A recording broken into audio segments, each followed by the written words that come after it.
안녕하세요, 코비엣 유튜브입니다. 여러분, 저의 코비엣 TV라는 채널은 저의 베트남에서의 생활을 짤막짤막하게 담는 채널이고, 저의 새 가족 반바오의 이야기도 영상으로 올라오고 있으니까 많이들 구독해 주시고 좋아요도 눌러주시기 바랍니다. 안녕, 반바오. 저번 시간에는 제 지인이 낚시터에서 목격했던 귀신 이야기를 해드렸는데요. 오늘 제가 드릴 이야기는 제가 직접 겪은 실화입니다. 근데 제가 저의 첫 무서운 이야기 영상에서 말씀드렸다시피 저는 태어나서 귀신을 본 적이 딱 한 번밖에 없어요. 그렇기 때문에 이 영상에서 귀신은 등장하지 않습니다. 그렇지만 여러분들이 제 상황이라고 가정을 하고 이 이야기를 들어보신다면 굉장히 섬뜩함을 좀 느낄 수 있을 것 같아요. 자, 그럼 바로 이야기를 시작할게요. 저의 20대 중후반 시절은 저의 취미가 낚시로 좀 가득 차 있었어요. 근데 낚시를 좋아할 뿐이었지 잘하지는 못했거든요. 제가 대학교 시절에는 아르바이트하고 공부하고 운동하느라 정말 쉴 틈이 없었고, 첫 취직 이후로는 이직을 하면서도 공백기 없이 이직을 하면서 계속 일을 했기 때문에 저만의 시간을 충분히 가질 그런 시간적 여유가 없었어요. 그러다가 제가 작년 12월 1월 무렵에 한 3, 4년 정도 근속하던 회사를 그만뒀거든요. 그때가 29살이었기 때문에 제가 이제 이 29살에 내 시간을 충분히 갖지 않으면 이제 당장 내년이면 30인데 더 이상 여유 부릴 만한 나이가 아니라는 그런 압박감이 좀 있었기 때문에 시간 있을 때 좀 놀자 라고 생각을 해서 한 3개월 정도 백수 생활을 했습니다. 그런데 제가 그 3개월 동안 백수 생활하면서 뭐 했겠어요? 네, 낚시를 제일 많이 했고요. 그렇게 열심히 백수 생활하고 있는 와중에 지인의 소개로 제가 한 회사에 입사를 하게 됐는데, 언제부터 출근해주세요 이렇게 약속을 받아놓은 상태였기 때문에 제가 그 출근을 하기 전까지는 충분히 더 놀고 싶었던 마음에 더 열심히 낚시를 다녔습니다. 그런데 경기도권에서 이제 용인, 오산, 안산 이 무렵에 해가지고 서울 경기권으로 갈 수 있는 낚시터가 굉장히 많거든요. 제가 어느 저수지라고는 언급을 하지 않겠습니다. 그래서 하루는 이제 차 끌고 되게 기분 좋게 그 경기권 저수지로 낚시를 가게 됐어요. 낚시를 할 때 피딩 타임이라는 게 있습니다.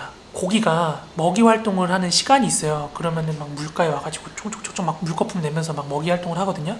그 시간이 아주 이른 새벽, 그리고 저녁 해질 무렵에 애들이 먹이 활동을 시작합니다. 그래서 낚시꾼들은 그 시간을 가장 낚시 피크 타임이라고 생각을 하거든요. 저도 이제 저녁 피딩 타임을 맞춰가지고 해질 무렵에 그 저수지에 도착을 했어요. 근데 아무리 먹이 활동이 활발한 그런 피딩 타임이라고 해도 낚시를 하고 꽝친 다음에 서울로 돌아가는 일도 부지기수였거든요. 그런데 그날따라서 이상하게 낚시가 굉장히 잘 되는 거예요. 뭔가 하늘이 너가 앞으로 이제 또 새로운 회사에 입사를 해서 일을 해야 되기 때문에 충분히 즐기고 오도록 하여라, 이런 신호를 주는 줄 알았어요. 그래서 그래, 오늘은 한번 늦게까지 한번 제대로 낚시를 해보자 이런 생각이 들어서 편의점 같은 데서 이제 먹을 걸 좀 사가지고 다시 챙겨와서 밤늦게까지 낚시를 하게 됩니다. 그런데 아무리 크고 유명한 저수지라고 해도 피딩 타임이 지나면 사람들이 많이 빠지고 평일 늦은 밤에는 사람들이 많이 없어요. 제가 기억하기로 그때가 한 11시에서 12시 사이쯤 시간이었는데, 제가 한참 낚시에 열중하면서 열심히 낚시를 하고 있었는데 저 멀리서 뭔가 막 물첨벙거리는 소리가 들리는 거예요. 근데 이게 물장구 소리도 아니고, 그렇다고 누군가가 멀리서 큰 물고기를 낚아서 물고기가 퍼덕대면서 막 물에서 나는 소리라고 하기엔 조금 큰 것 같고, 그런 물소리가 막 나는 거예요. 평소에 낚시터에서 듣기 어려웠던 물장구 소리였다고 해야 될까요? 근데 그 당시에 제가 그 물소리를 들을 때는 그 물소리가 뭔지 아주 궁금하다든지 무섭거나 소름 끼치거나 그런 느낌은 전혀 없었거든요. 여러분들은 제가 지금 이 이야기를 하시면서 이 물소리가 뭔가 되게 중요한 단서구나 라는 걸 눈치챘겠지만, 저는 둔에 빠져가지고 그때 그 소리가 뭔지 알아차릴 수가 없었어요. 그런데 한 새벽 2시쯤 됐나? 제가 너무 졸려가지고 이제 잠을 좀 편하게 자고 싶은데 차에서 자면 잠도 편히 못 자고 그대로 운전하고 가면 졸음운전하다 사고 날 것 같아서 차에서 1시간 정도 눈을 붙이고 서울 집에 와가지고 이제 잠을 자게 됩니다. 그러다가 제가 이제 새롭게 입사를 해서 첫 출근을 하게 될 회사에 들어가기 전주에 다시 한번 낚시를 하고 싶어가지고 그 저수지로 다시 낚시를 한번 갔어요. 오늘은 제대로 대어를 한번 낚아보자 라는 생각에 다시 그 저수지를 방문을 했습니다. 근데 이제 그때는 제가 저녁 피딩 시간이라든지 새벽 피딩 타임에 맞춰서 낚시를 간 게 아니라 그냥 점심시간 조금 늦지막히 눈 뜨고 씻고 나서 바로 출발을 한 거였거든요. 이제 열심히 운전을 해가지고 그 낚시터 근처에 제가 저번에 낚시를 했던 그 포인트 근처에 도착을 했습니다. 그런데 제가 좀 늦잠을 자고 이미 점심시간은 지난 시간에 낚시터에 도착을 했기 때문에 굉장히 좀 배가 고픈 상태였거든요. 그래서 그 근처에 있는 기사식당으로 밥을 먹으러 갔어요. 근데 그 동네 풍경이 완전 시골은 아닌데 차를 끄고 한 몇 분만 들어가면 이제 저수지가 있고 그 근처로는 이제 뭔가 시골길 같아요.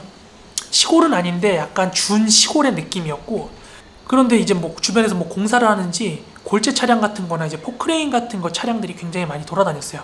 아무튼 그 기사식당에 들어가가지고 밥을 먹으려고 했는데 이제 점심시간이 다 지난 터라 뭐 식사를 하러 온 인부 아저씨 같은 사람들도 없었고 저 혼자 식사를 하게 됐거든요.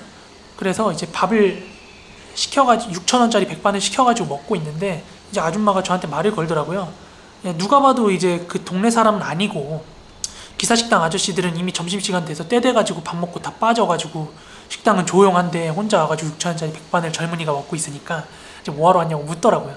여기 뭐 하려고 왔어요? 막 이런 식으로 물어보더라고요. 그래서 아이 뭐 낚시 좀 하려고 왔어요. 그랬더니 여기서 낚시를 하려고? 이렇게 물어보는 거예요. 그랬더니 어디서 낚시를 하려고? 이렇게 물어보시는 거예요. 그래서 저기 땡땡 저수지 가서 낚시를 하려고 그런다 그랬더니 아줌마가 아 거기 낚시하지 마. 왜 굳이 거기에서 낚시를 하려고 그래? 그래서 그냥 별 대수롭지 않게 대물었어요. 왜요? 낚시하면 안 돼요? 그랬더니 아줌마가 거기 저번 주에 사람 죽었어 이러는 거예요. 네? 사람이 죽었다고요? 저 저번 주에 거기서 낚시했는데? 무슨 요일이요? 딱 물어봤는데 아주머니가 저한테 말씀해주신 그 요일이 제가 그 낚시를 했던 요일이랑 똑같은 거예요. 정확히 일주일 전이었던 거예요. 그렇게 아줌마한테 얘기를 좀 캐물어가지고 얘기를 듣게 됐는데 그 저수지에서 한 장애인 아저씨가 자신의 신세를 비관해가지고 유서를 남기고 자살하셨다고 하더라고요. 그런데 이 조용한 저수지나 이런 데서 사람들이 투신을 해가지고 자살을 하면 뭐 날이 밝아야 시신을 발견을 하고 뭐 이렇게 사건 처리를 할 거 아니에요. 그 아저씨의 시신이 발견된 거는 해가 뜨고 나서 발견이 된 거니까 이제 실제로 자살을 했을 거라고 추정하는 시간은 제가 낚시를 했던 그 요일 밤이었다는 거예요. 사망 추정 시간, 그 사람이 자살을 했을 것으로 추정하는 시간대가 제가 그 낚시터에서 낚시를 하고 있었던 그 밤 시간대였던 거예요. 그런데 이제 그 전주에 제가 낚시를 하면서 그 물천벙거리는 소리를 들었다고 했잖아요. 그 생각이 주마등처럼 딱 스치면서 소름이 싸하게 올라오는 거예요. 정말로. 근데 그 아줌마한테 제가 물천벙거리는 소리 들었다 이 얘기는 안 했는데 제가 들은 소리가 그 사람이 죽는 소리였다고 확신은 못 하겠습니다. 그런데 그 날짜라든지 정황이라든지 이런 모든 것을 생각을 해봤을 때 진짜 내가 들었던 그 소리가 그 사람이 빠져서 천벙거리는 소리가 아니었을까 라는 생각에 너무 무서운 거예요. 만약에 내가 정말 들었던 그 물천벙거리는 소리가 그 자살한 아저씨가 죽는 소리였다면 과연 나는 그렇게 식사를 다 하고 아주머니한테 그렇게 얘기를 듣고 이제 가게를 나오면서 그러면 뭐 이제 다른 낚시터 가야죠. 잘 먹었습니다 이러고 식당에 나갔어요. 그런데 이제 사람이 이제 본능적인 호기심이라는 게 있거든요. 그 장소를 또 가보게 됐어요. 근데 뭐 예를 들면 뭐 폴리스 라인이라든지 뭐 그런 건 없고 또 그 사실을 모르는 사람들이라 그런지 모르겠는데 또 낚시하는 사람들이 있더라고요. 근데 이제 저는 그 사실을 알고 나니까 좀 찜찜하잖아요. 그렇다고 거기 낚시하고 있는 사람들한테 고자질하듯이 여기서 사람 죽었대요 뭐 이럴 수도 없고 그래가지고 그렇게 저는 좀 차를 몰고 좀 더 멀리 나가서 미산저수지라는 저수지에 가가지고 또 꿋꿋하게 낚시를 했다는 후문이었습니다. 제가 말씀드렸던 이 사건이 혹시 궁금해가지고 인터넷을 검색해봤는데 뭐 기사화되진 않았더라고요. 근데 실제로 낚시를 많이 다니다 보면 어디 저수지에서 사람이 죽었네 또는 뭐 바다낚시 같은데 배낚시 갔다가 배가 전복돼서 사람이 죽었네 이런 소식을 좀 많이 들어요. 뭐 기사화되거나 이슈가 되지 않아서 그렇지 그런 사건이 되게 잘잘하게 많거든요. 저는 이제 금광저수지라는 저수지에도 낚시를 참 많이 갔는데 벌써 올해에만 사건이 2번 있었죠.